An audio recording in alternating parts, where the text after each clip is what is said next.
Obce, kterých se bezprostředně týká možná stavba hlubinného jaderného úložiště v lokalitě Březový potok na Klatovsku, drží při sobě.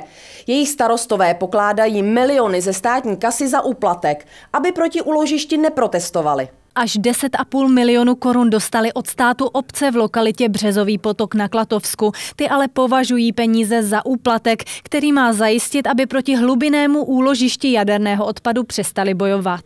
Starostové všech zúčastněných obcí se právě teď radí uvnitř obecního úřadu v Chanovicích. Výsledek je jednoznačný. Všech 6 starostů drží při sobě. Dnes jsme se jako zástupci obcí sešli především z toho důvodu, že před vánočními svátky nám na účty obcí dorazily finanční prostředky, které mají být takzvané kompenzační nebo motivační. Nám připadá být nemorální dostat peníze na tuto stavbu, i když jsou to prozatím jenom průzkumné práce. Připadá mi to jako úplatek a připadá mi to hlavně nekorektní, protože si ty obce chtějí zavázat a mně se to nelíbí.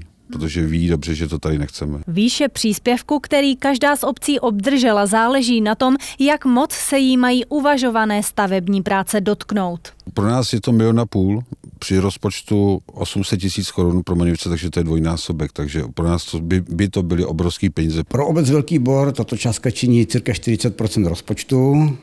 Přesto se všichni zástupci obcí jednoznačně shodli na tom, že doporučí, aby jejich zastupitelstva peníze vrátila a podporu mají i u obyvatel. Tak ať to vrátí, ať to na takovéhle věci to ani nepotřebují peníze. Souhlasím, že by měli morálně vrátit ty peníze určitě zpátky státu.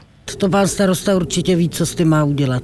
Proti potenciální stavbě hlubinného úložiště jaderného odpadu v lokalitě Březový potok protestují obyvatelé okolí už od roku 2003. Michaela Hudečková, televize ZAK, Klatovsko.